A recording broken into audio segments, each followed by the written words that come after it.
Yeah. Think you're bad, don't you? What? You think you're bad, don't you? Welcome you. Got your little beard? Shut the fuck up for a second. Welcome you to another episode of Porch Talk. This is your host, The Wild Wolf Man! and I got a brother, Cobb. Stingray! And this is Porch Talk ROQ, where we sound more like nobody else because we're somebody else. Question mark? Affirmative. And this is a night surf. Night surf. Cover your eyes.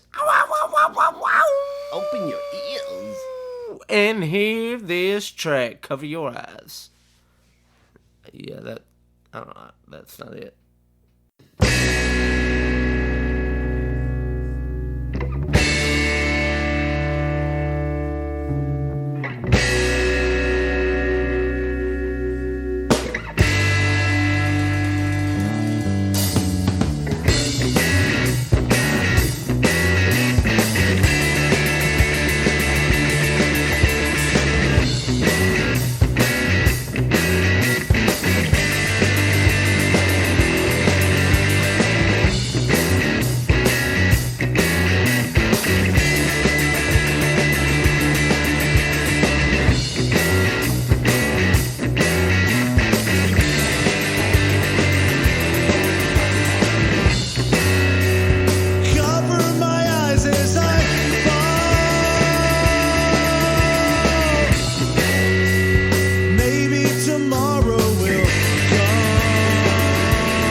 Welcome you to another episode of Porch Talk. We are in Starkville, Mississippi, and I'm excited. We have not done this much rock and roll before. And so today I'm sitting with Night Surf, and so guys, if each of y'all would just introduce who you are and what you do in the band, and we'll get this thing rolling. I'm Vince Harris, and I play drums, so that's me. John McGar, play bass. I'm Jamie Rogers, and I play guitar and sing. And so to start this thing off, Jamie and Vince, y'all are born here in Starkville, but Matt, you're from Yapora. Yes, I'm from Newport. And so, just one at a time, how did music come into your life, and like when was that moment to where you knew you had to get down to the store to get your instrument? So what was that like? I was born in the 70s. I guess I'm the oldest of all of us, and I don't know, I guess the first drum set I had, I was probably fairly young, but I can remember before then playing in the junior high and high school band. So, Yeah. And did percussion with the band here in Starkville.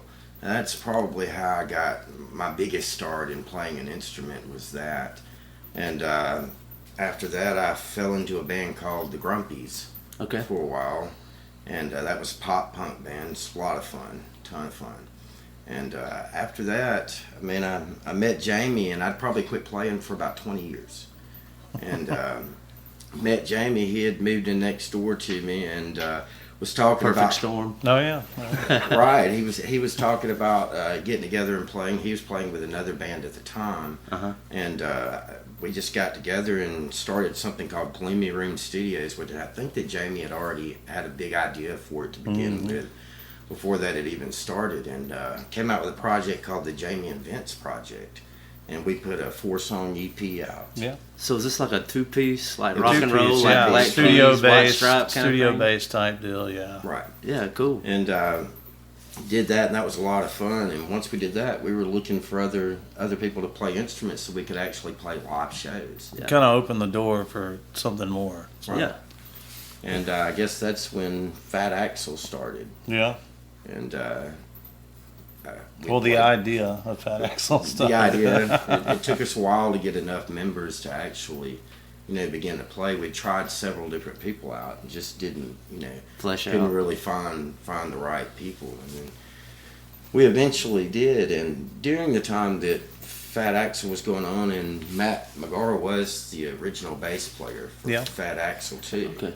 And during that time, me and Jamie and Matt had started another little project on the side, and it started, It was writing. originally called the Spitting Hearts. Right. I think we had one show, we played It was the 4th of the July. 4th of July Festival. Yeah. Here in Starkville at McKee Park. So within like 2 months, we wrote like 10 songs and put on a big festival show Yeah. with it.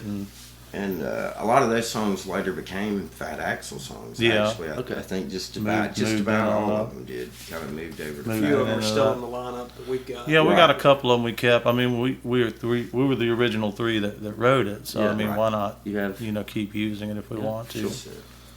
And so just to go down the line, Jamie, what about you? Is when did music really get in your life, and when did you pick that guitar up, man? I think my first encounter was an MTV episode with Sonic Youth just destroying the scene. Oh man. And I mean, as a kid, it's like a war movie, watching this black and white video of these dudes bouncing off the wall, and Yeah. it's just kind of like, man, that looks like a lot of fun. And I just started listening to a lot of old punk, and what do you hear on punk records? The guitar. So I Yeah. mean, of course, that's what I wanted to do. And my first guitar wasn't really a rock guitar; it was like a 3/4 size K acoustic that had 3 strings, and I got it, Yeah. stuff like that. And I learned on those 3 strings at first. Yeah. And so now we'll get to tools of the trade in a little bit, but now you got a screaming Gibson. Yep. I love playing Gibsons. That's my thing. Les Pauls. I just like the weight. Yeah. I dig them. Yeah, I had a SG, and I got that. I got that with my graduation money. And, Nice, man. that was the only thing that I didn't like about it, because like when I would play my friend's Les Paul, I was like, I like just how chunky it is. Yeah, it's got a lot of balls. Yeah. Yeah. And that thing had burst buckers in it, and that Yeah, thing they like sound when you great. on a tube amp, and if you would dime it out, and get It those would just tubes get red that hot, rock that and thing roll would punch. scream. That's tone right there, man. Just turn Jamie's it taught me a up. lot about tube amps. I didn't know a ton about it. I was a drummer. Didn't really know a lot about solid state and tube and Yeah. how you make them drive and things like that. And I've just started learning a lot of that, which has been really, really Which is a interesting. pretty big basis of kind of how we sound. I mean, we don't really use drive pedals to get tone Yeah. for a guitar. Overdrive is just naturally from a tube amp being turned up, Yeah. I think a lot of those guys that use overdrive is because they're on solid state and they have to find That some or kind of they're way playing to push like it. a 100-watt amp that they can't Push. push, yeah. All right, Matt. Well, Where did it start? that's a good question. I originally started out playing guitar like most bass players do. I started about 12. We had a piece of crap Kona guitar and a little amp, and it didn't really take root, so I just kind of threw that down. And I started getting into metal and stuff like that. And what really got me was listening to Rust in Peace by Megadeth. Yeah. Marty Friedman solos. I just had to learn how to play those. So I started up and learned the entire damn And he can do album. it. He can do it. I The can- bass player is a better guitar player, I promise. And I'd say the first real guitar that I actually had was an Ibanez RS 440, just an old Roadstar. Yeah. And a PV 6505. And from there, played too much, so ended up going through a lot of different guitars and amps, stuff like that. Yeah. Eventually kind of settled out of it. Got into working at backstage and playing at the church, stuff like that. And that's where I started playing bass. Had an old Aria Pro as the bass. First bass that I had, and just kind of progressed from there. Now he doesn't even have frets. I mean, That's right. He Switched just- to an Ibanez fretless. that's a big, About that's a year big ago. Just because I signature wanted to see if sound I could of actually ours. do it. Yeah. And he did it in like a night. It was like he started, and I was like, "Oh, okay, he's got a fretless." Jamie was completely against it. I was completely against it. Didn't I even was wanna like, see "Oh it. no, we don't have enough time to introduce a totally different aspect like a fretless." And this dude just like immediately picked it up. I mean, we were playing nice. Just kind of gave me the drive to do it even more. Yeah. So what brought you over here to Starkville? How'd you get over here? Like I said, I just worked at backstage for about 2.5 years, and that's really what brought me over here. Okay. So All right, and through backstage, I guess you met Jamie. just Yeah. meet people, and Yeah. eventually got hooked up with these guys through the guitar player for Fat Axel, Todd. Okay. Yeah. Actually introduced me. Well, I already knew him from backstage, but Yeah. And so just, I guess to move this way, y'all have been playing together for years now and have recorded and done a lot of different few things. years. 3-4 yeah, years, yeah. something like that. And just, I don't know, like a true rock and just really bringing it. It's, I guess maybe in this area, it seems like it's something hard to. It definitely is something hard to lift up Yeah. to get started. Finding your first venue as a rock band is really hard. Yeah. Especially if no one's ever heard of you.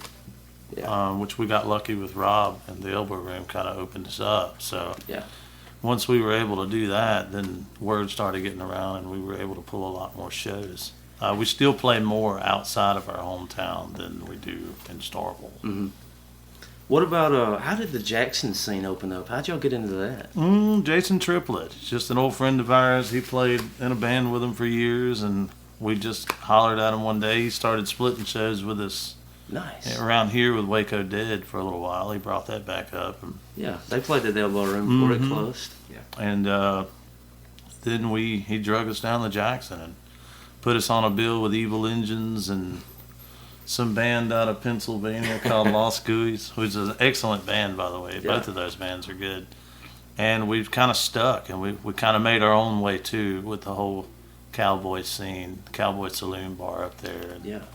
I've never checked out the Jackson music scene. Like every time you get down that way, you're always good to invite me, and I was like, shit. Yeah. If I could make the drive down to Jackson, that would be the show to catch. There's a lot of great original bands, rock and roll based, coming out of Jackson right now. It's a really good scene to get your claws into. Yeah. Because those guys branch out too. It's not just Jackson for them, Yeah. So being able to jump on that, and a lot of bands we met through Jackson, like with the Blood Moon Fest that we just played, that we immediately got put on that bill. Yeah. From playing a show with one of those bands that were hosting this. And Mm-hmm. so they immediately was like, hey, can Fat Axel come play this? And we was like, we don't have Fat Axel. And he was like, okay, what do you have? Yeah. Well, what do you got? So, we have, a band called Night Surf. And he was like, well, that's interesting, and so we released our first song, and he was like, okay, yeah, y'all come on. So we got put on that bill, which is a fantastic show. I love the crowd energy on the coast. There's a lot of original bands, a lot of metal bands. We don't really fit with the metal scene, Mm-hmm. but it's better than the funk scene or the blues scene for us, because we do not jive with those. We like it a little bit, but we don't jive too well with that scene. But Yeah. we will if we invited. Yeah. And so to back it up to Gloomy Day Studios. Gloomy Room Gloomy Studio. Room Studios. How did that start up, and where did that come from? Well, when I was younger, and as all kids do, I had no money. So I wanted to record, and instead of spending thousands of dollars that I didn't have, I just learned on my own. And I met Freddie Garnett, who owned a music studio in Starkville for years called Cheeseland. And I apprenticed with him for about a good year. Yeah. So he pulled me through all the ropes and tips of recording and stuff like that. So I gave it a go. So everything that any band I've done within the last, I'd say 5 years or so, has been done by me. I mean, I don't have to pay that money, Yeah. So when we did our 7-inch, it was like, let's just do this as dirty and raw as we can, and I like that, man. let's just hook some mics up and get a live mix and really put out what it really sounds like, So Yeah.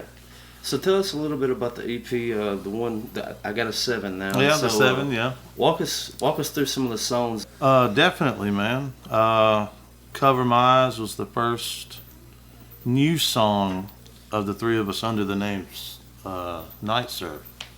We kind of just met back up and decided, we're going to do this band, and that was the first song that spun out. Yeah.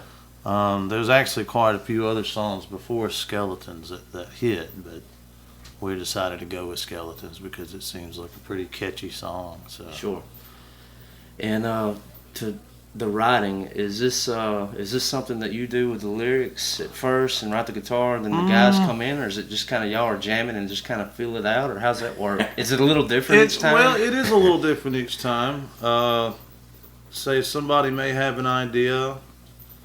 We don't really present guitar riffs or just bass lines, or we all kind of have a knack for coming up with a solid foundation all around. Sure. So when we do have ideas, it's like, I got this idea on the drums and this idea on bass and this idea on guitar, and I had these vocal ideas, just kind of, we try not to come blindly to one another when we have ideas, but they do work out really well.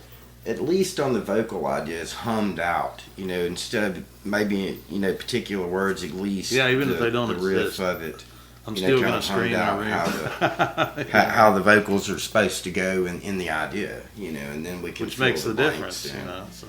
Which a lot of times we'll all three sit down and just fill the blanks in on the vocals, just what the words actually are.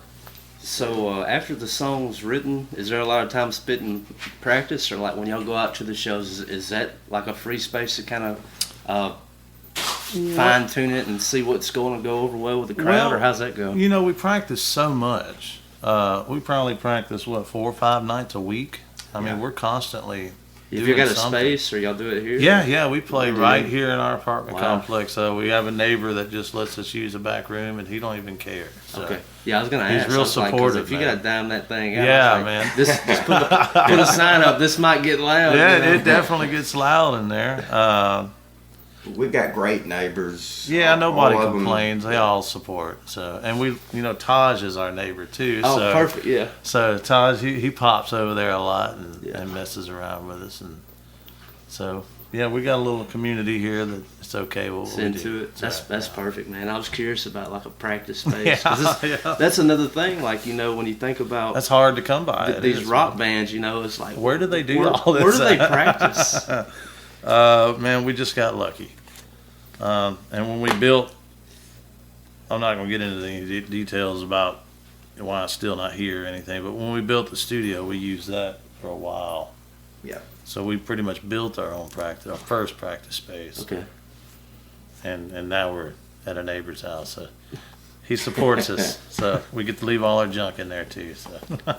And so to talk about just a little bit about the future to close out this year and maybe the beginning of next year is just as far as like touring or just getting out and doing shows. Is there any places in particular coming up to just let people know where you're going to be? Well, actually, we just ran out of our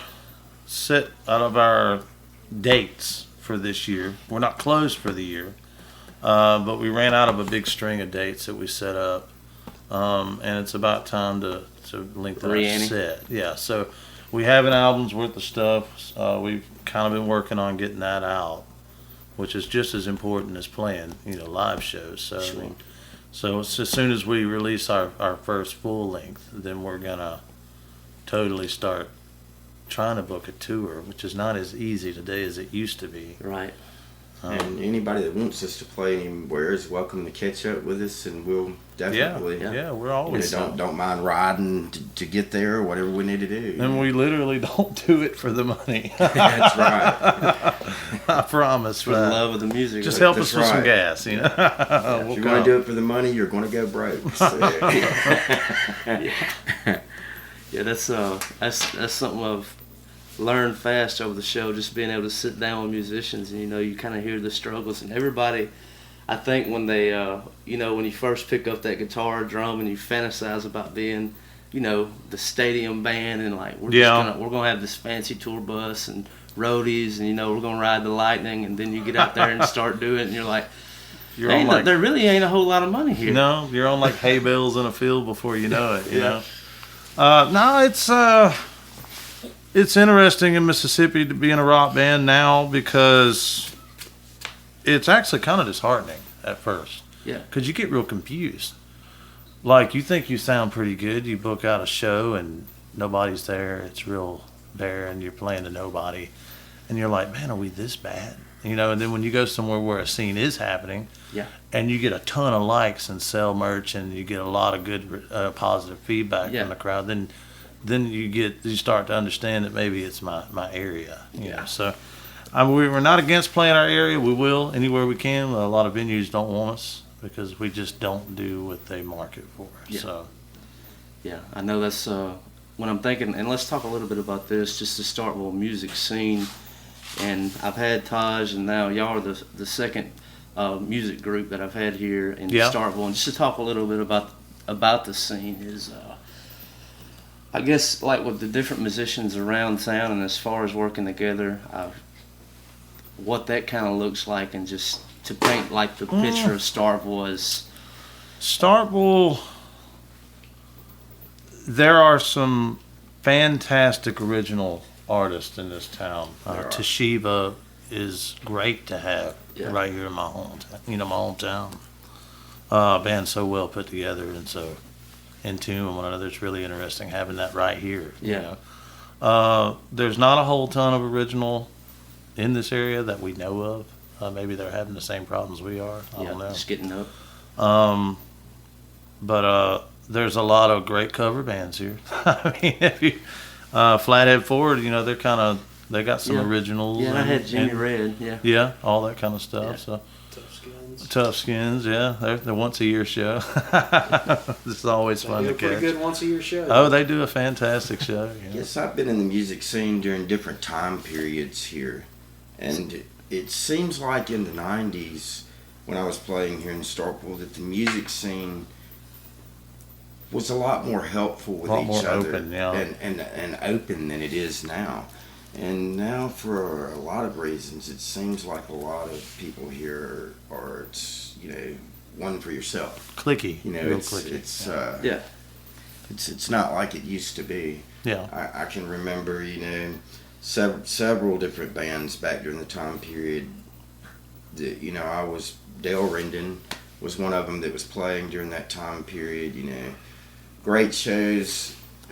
I was just a kid when Dale was starting out. Super nice guy. Still, as a kid, he would come over to my house and bring his guitar and sit down and play with me, and I'd play on the drums, and he was in one of the bigger bands around town, Right. And I mean, you just don't have musicians, not so many that do that anymore. No, they don't really get out. I mean, I really just don't understand that. Yeah. But back then it was so different. It's I mean, I don't really know how to explain it, but it was just more open, Everybody was helping everybody. Yeah. It wasn't just, trying to book a show for me and heck with everybody else. Yeah. It We all was- kind of did it together, Right. Actually, we had like local promoters back in those days that would rent out random buildings around And just Starkville have just to shows. have like rock bashes. Like all these bands from Yeah. the area would come which through and play. You don't get anymore. And I mean, still some of the older musicians that are around are still like that. They'll, willing to sit down and play with people that hadn't, that's just starting to play their instruments and things like that. Yeah. Yeah. It's really great with Scott Thomas. Lee Carnathan. Graham, yeah.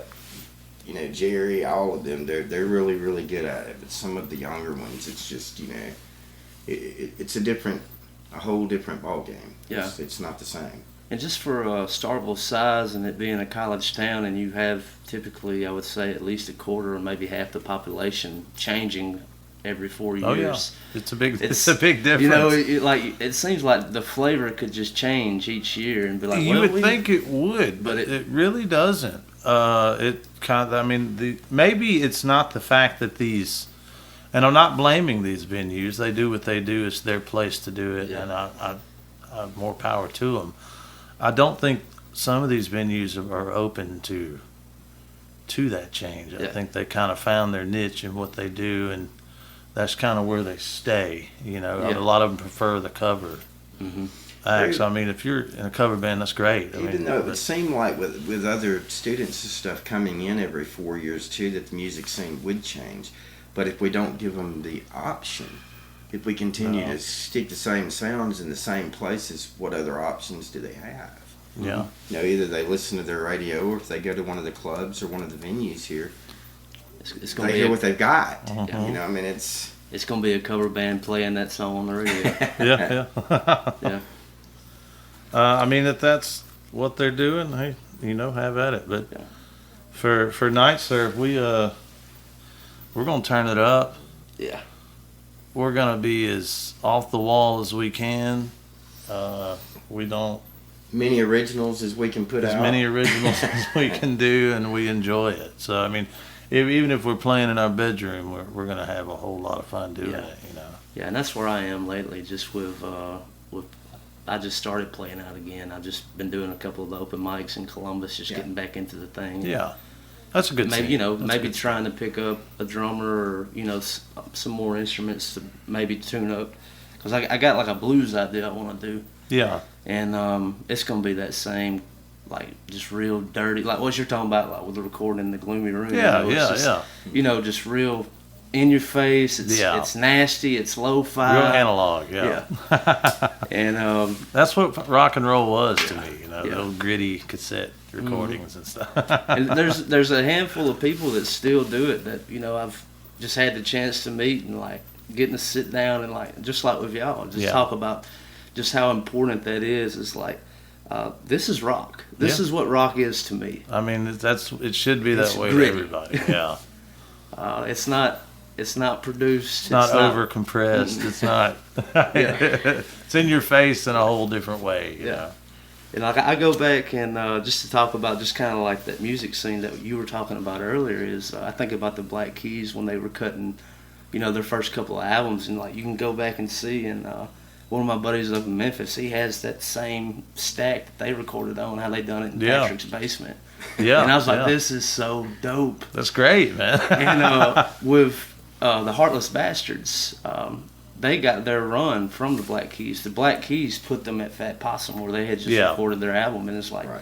we're going to also get them some shows. Yeah. And that's how Heartless Bastards got their jumps, because Patrick Corney and the Black Keys took a chance on them. Yeah. And that's generally what it takes. And so, or at least what I'm finding in the rock scene is like, you just got to be in the right place at the right time with the right yeah. ear. Well, I don't want to sell these other bands short. I mean, there are a lot of other active original rock bands around here. I mean, we got Idol, Joy Bomb. Got his shirt. Yeah, he's wearing an Idol shirt. Man. That's our homeboys, I guess. You know, Joy Bomb with Grant Beatty and all of them. I mean, Yeah. great original set. I think Keatsy has something original going on or something, and I think Oh, is that Keats' band? I think no, Pontiac this- Arrest is Keatsy's band, isn't it? I think it is. I think so. Isn't he in that band? I think that's right. I'm not sure. Okay. I think aren't they original?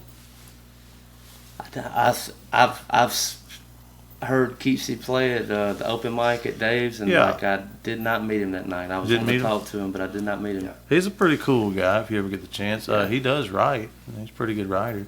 He does great recordings. I know that Yeah. for this local scene and all. But Yeah. I don't know.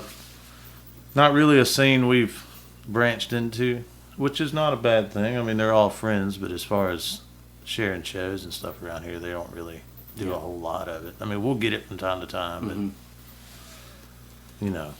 Where else we want to go? What else we want to talk about, guys? What are you feeling, Vince?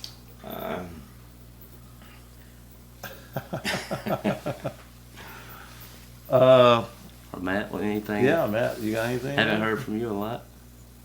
He don't really say a whole lot, man. He just kind of shows up and plays and goes. The last couple of years, Matt's really gotten interesting on bass too. He really has. He's played with some other groups too, and man, he's really picked up on bass. I mean, he is a bass player. I A mean, monster on it. he's in the pocket. So, He says no. Lies, lies, no, lies. no. Tell me sweet little lies. So how long have you been playing bass now? 4 years. Not That's a long lot at to all. say, man. But I've been playing guitar for Yeah. 9. Sometimes it doesn't 8, translate 9. though, man. Yeah. who was it that you were in the cover band with? Mike David Faison, Langford. Billy Sally, David Langford, Yeah, sidetrack. all those guys. Caleb. And they put him on the road. You know, he got out and did a lot of playing with those Play a guys. lot. I mean, It made a world of difference in him. Yeah. Yeah. He's definitely grown into what we want. So if we can keep him around, that'd be great. When did you make the transition over to fretless? How long ago was that? And why'd you want to do it? About 8 months ago. yeah, something like that. Yeah. Why'd you want to do that? Just see if I could. Something I've It's a always different talked sound, about. you know. I mean, Something every I've always talked about. I always like the sound of them. I think they're. I like the feel of them better too. I like the real low action. Okay. I think they play better than. Now that's just my personal opinion, but I think they play better than a fretted instrument. Are you ever At gonna times. Are you ever gonna go with the stand up? Maybe. he can play them. I think the next bass is going to be a fretless 8-string Rickenbacker. Okay. Yeah. Well, what about a 12-string? Yeah, just go ahead and amp it up all the way. 6 Yeah. and 6, yeah. I grew up next door to a guy that played stand-up bass, and that was Matt McGowan, Joe McGowan's dad. Okay. And he was a great bass player, totally incredible. To sit out there and watch him play was really interesting. We definitely Would he pulled ever get the influence. bow out? He did. He would Yeah, get the yeah. bow out some, and it was really interesting. You know, and for a while he made stand-up basses. And I think that one of the companies contacted him and said that he needed to quit using the design he was using. So, but, and they sounded great. They sounded better, Really I think, incredible. better than They what did. they were making. I mean, was they the were big really fuzz. incredible. I Yeah. like the competition. Like, hey man, you're putting us out. That's the same thing with Taylor. When they first started making guitars, I play a Breed Love acoustic sometimes, and when Taylor first came out, they were real bad twangy, Yeah. And Breedlove was actually the guy that taught him how to level it out. Yeah. And then he started making his guitars. I don't know. I guess I'm not really, didn't really consider myself a guitar player. I play guitar. I play with a guitar. That's kind of wild, man. Well, I like writing songs the most, Yeah. and I think that's kind of what made me want to learn something. Yeah. I wanted a keyboard or a piano as a kid, and I didn't get that. Yeah. But being able to write on something, I guess guitar was it. So I've always been stuck with guitar. Well, let's talk about that for a minute, man. So when did songwriting start for you? Man, since I was a little kid, man, I just always had ideas and stuff bouncing around in my head. I had a big boombox cassette recorder in my room, and I had tapes and tapes and tapes and tapes and tapes of acoustic rock songs that I'd written, you know. Oh, man. None of that stuff exists now, but, you know. Yeah. Which my laptop looks the same now, so I guess that would be the equivalency of that. Yeah. It's like everybody else. The first 5 you write, you don't want anybody to hear. You don't want anymore. anybody to know. You got those hid, you know? Yeah. Those were the basement tapes, huh? Oh, yeah. Well, man, when you were first getting started, was it introspective? Was it just writing about yourself? It was pretty odd. I liked the steps that I took to being a songwriter. I mean, I didn't really have anybody to show me tricks to the trade or anything. It was just kind of like me sitting in a room coming up with this melody and building a city around it. I guess you could look at it like that, you know. Yeah. How many bridges, trolleyways you gonna put in there? How many skyscrapers, you know? Big G's, you know, all that kind of good stuff. I don't know. It just kind of come naturally. So I've kind of been stuck in it my whole life, wanting to do stuff. I mean, from all the solo stuff I did, really kind of picked me up and put me on it. So He's even got a riff right now that we call the perfect riff. But we can't find anything else to go with it. no, I can't find anything else to go with it. It's just a chorus, you know. Sounds great. We just can't find anything else We've to messed go with it a lot. Yeah. If you can ever find the key to open that up, it'd be great. All right, man, you're going to tighten up. I'm gonna try, man. It's tough. It's extremely hard as a drummer to write songs, because if you don't have a lot of experience in playing a guitar or a bass, it's hard to get your ideas for, you know, the different note changes and how the rhythms go on the other instruments. You know, I mean, I can kind of hum the parts out, which we're starting to get to. I know when I played with Jason Triplett, that was quite easy. He is extremely good at it. Mm-hmm. You know, if you can hum something out to him, you know, he can pretty much just mimic it and send it right back to you, which is really difficult to do when you have a terrible voice like me, you know, and you're probably singing out of key of what you really want. So Just scream. It's rock and roll. Yeah. Belt it. But it takes a long time Yeah. for me to sit down and actually get, you know, something across, you know, that everybody can kind of understand what's really going on. Yeah. So Yeah. it's Cool. kind of tough. Well, let's talk. We've talked a little bit about gear. What drum set you play on right now? Man, I'm using just a Pearl, you know, Forum set. That's the one. Export. Yeah. Where it's something to drag around the road and just beat up. You know what I mean? I can remember having drum sets like 63 Rogers, you know, things like that, and taking them on the road and watching them get totally destroyed, you know. Oh, man. I had one at one point in time and hit the road with it, and it had so many stickers on it that I would have to take a knife and cut the stickers back to get heads to fit back on. So it was, you know, real interesting. I don't know, but I've learned, you know, if you're going to hit the road and play a lot, you know, It's a sticker mache. you need to have a drum set that can take a lick. Yeah. You know, and I mean, it's because it's going to. And they're pretty well There's no way around made it. kits. I mean, they hold up real nice. So. Yeah. What about any special bells and whistles or hi-hats or anything you prefer? I mean, hi-hat and ride, you know, Zildjian A's. All day. K crashes are really, really great. I've also got into the Sabian, I guess those are HHX. HHX. cymbals, and they have a really, really good sound too. Yeah, really clean. Real You know, clean. especially for So it's studio work. Yeah.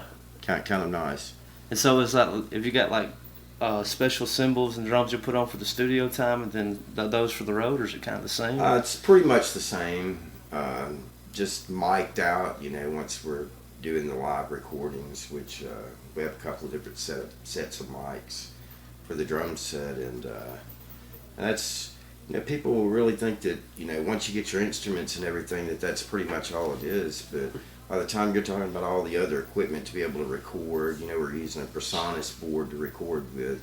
By the time you sink money and things like that, you've got a lot of money, Yeah. Sitting there and tied up, which is really hard on musicians nowadays when it's harder to find shows than it used to be. And I've noticed even now, a long time ago, we would make more money on shows than we're making now, which, kind of really startled me when I first started back playing again. Yeah. We'd go play a gig now, we might get $100. 10 years ago, I would go and play a gig and they'd hand us 300.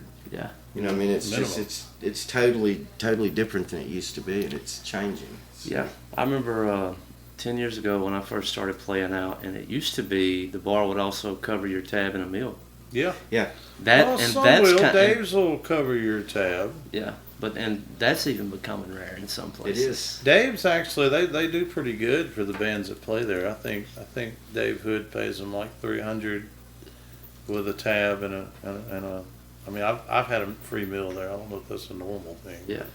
I think maybe some of that is a lot of them, they gave a free bar tab too, got a little too tipsy before they played. Sounded a little rough, but I've seen that happen a few times I'm in the guilty past of that too. a few times. I've been there. And so, like, as you were coming up and learning drums, man, who were the drums that you were putting in your ears? Who were those drummers? Oh man, Who was the there's influence? So many different ones. It's crazy, but Rush. I was about of to say course. Neil Peart. Definitely one of them. And he's one of them drummers that can write. Yes. Yeah, you're right. Now the Captain Beyond, that drummer from that band is totally incredible too. Yeah. It's totally incredible. Good stuff. Yes. Peter Criss. I always liked listening to Yes. That was one of them. And of course, Scorpions. I was an 80s kid and a 70s kid, so the Scorpions, of course, all your glam metal in the 80s. Yeah. Went through all of those stages too. So definitely different. Yeah. You All right, Jamie, let's talk gear. Okay. Let's talk amplifiers and guitar. I'm picky, man. I've been through probably every amp they have to offer. I'm so picky. I've been a Supro player for about 3 years. Okay. I love them, man. I can't. I've never played on one. They got this Americana crunch tone. When you turn them up, they just. Guns N' Roses uses them now. Oh. The Black Magic. It's supposed to be like the Jimmy Page, the first Led Zeppelin album tone. That's pretty much what it is. Yeah, that's my favorite Zeppelin. I grit mine up a little more than Jimmy Page does to get that sound. But I don't know. I like noise guitar players. Steve Albini and Greg Ginn from Black Flag. Steve Albini from Big Black and all Shellac and all that. Oh yeah, that's the beginning of punk right there. It is. And I like punk tone, and a lot of that old punk tone was just an amp turned up, So, and of course, I call them big kiss chords. Big wide open G's. AC/DC did them too, and they just don't sound right unless you're just pushing that maxed out Yeah. tube amp. I like low watt amps so that I can do that. I've never really been a big 50 watt lover. I think I'm running 25 right now, which is So you can still get it a hot. little loud, but I can attenuate it back for a lot of shows and still get roughly the same tone. Guitars, I love Strats, but I can't play them. I love Tellys, but I can't play them. Yeah. I love Epiphones. Their hollow body series, I can't play them. I'll just feedback on those things with the way I set my amp. So I guess I'm just humbuckers, Les Paul. I like SGs. I like mini buckers a lot. Yeah. Stuff like that. I'm a big Tony Iommi fan, so if I can get that sound out of a guitar, it's a great guitar. Man, this is something that's been coming up a lot as we talk guitars, man. This is a lot of people are like changing their mind on strings lately. So Yeah. what strings are you on right now? Well, I used to use Kurt Mangan's. Yeah. I liked them a lot when they first came out. I'm tough on. I beat the shit out of a guitar. I don't know if I was supposed to say that, but I beat them. You know, when we play live or just even in the jam room. I'm real rough on them. So I need a string that's going to be able to handle that. So you play heavies or? I actually don't. I play tens. I like tens. I do a lot of bending and solos and stuff. So I like to be able to have that maneuverability in a string. So anything above a 10 seems to be a bit too stiff. I've actually swapped to Ironworks strings. Okay. Which is a new company that they're corrosion free. They don't corrode, which is a good thing if you play a lot of shows and you don't want to spend a lot of money. Yeah. At first, when I was using Mangan's, I was paying like $10 a pack twice a week. You know, so that adds up in the month. But Mangan's started breaking on me, man. I don't know what it is on both guitars. I just started. It's like the quality maybe dropped a little bit, which they always do. You know, from when they start out. So I'm playing Ironworks right now. We'll see how that works out. I think I've played a few shows with them. I seem to like them. So I get you. I don't mind them. Man, I don't know why y'all are at backstage or if y'all have come across it. It didn't last long. The patent run out on the Telecaster. Yeah. And Schecter made it. I seen that. Did I seen it the ever come in the Schecter back? Did it come in the backstage? We never had it I there. have one. Really? Yeah, I've And, seen that. Like I love Tellies too, man. But like for my tone and like what I like to do, I couldn't accomplish it with a Fender Telecaster. Yeah. But I can with a Schecter Telecaster. Because you got humbuckers. You got the deluxe. Yeah. Telly deluxe. Yeah. Yeah. I wish I could get a guitar that was lighter.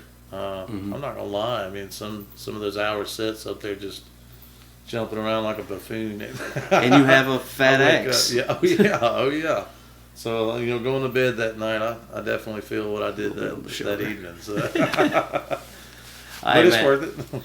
break it down for us, man. Let's talk gear. Right now I'm got two main rigs that I'm using. I've got a G&L P bass, just a PJ bass, and then I've got the Ibanez fretless, just an old 80s musician that was gutted from the frets anyway. Yeah. As far as amps, one rig is PV Headliner 1000 and an Avalon DI, and then the other one's just a little Vox Night Train and a 15 speaker.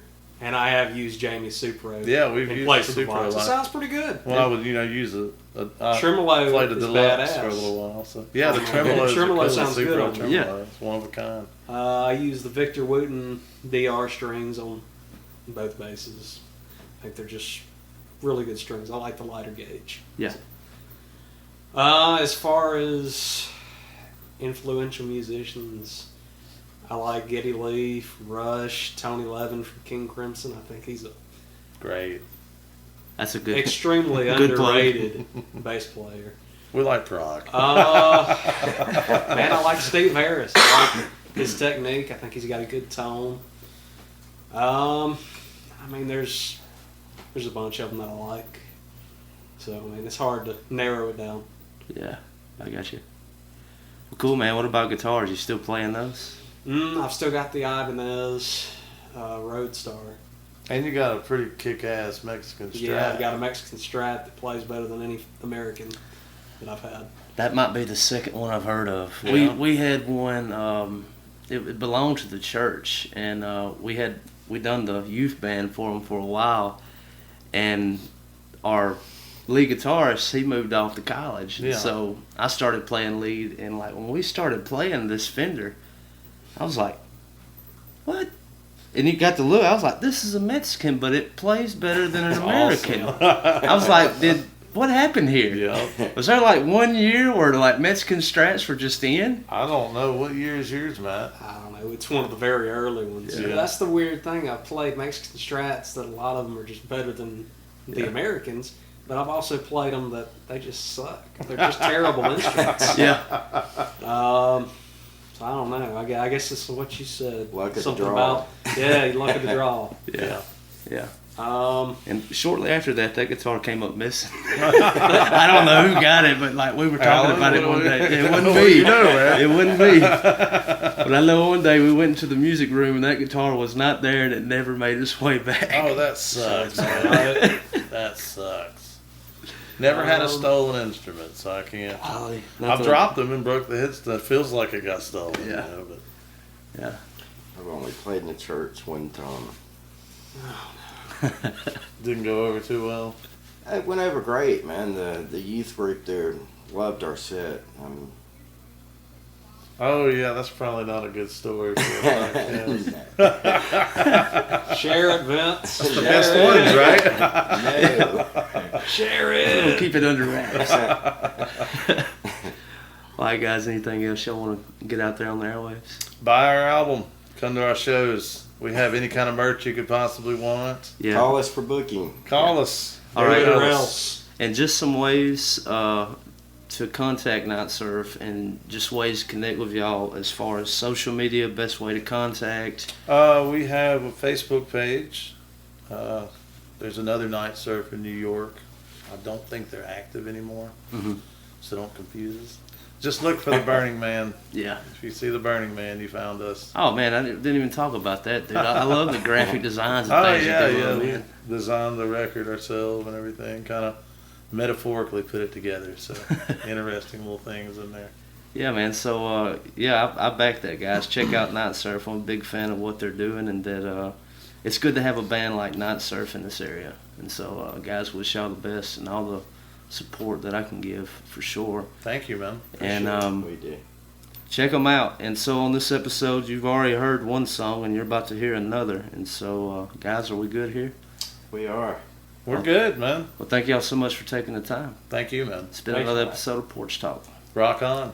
And here we are to rock out one last time. News and notes. Thank you so much for listening to Porch Talk. And here comes Stingster Stingray. What's up, guys? I have a story to tell you right quick. Wow. So earlier, I went to my local high school game. What? And, last month, I watched all those horror movies. Wow. So, these guys, my local high school, play the Blue Devils tonight. And every time they had a good play, I just wanted to be like, Christ compels you! Christ compels you! But I just kept that in my head because I didn't know if that was cool for public access. And like, I've just been programmed from October. But anyway, that's been another edition of Porch Talk. Night Surf! To all those fans out there, quit standing around with your dick in your hand. Go like, review, subscribe, do all that stuff. Hit that little bell. Bing! Good night! Ow! It's the Wolf Man, and here's a song called Stingray. Skeleton. Skeleton? Yeah. Rock out.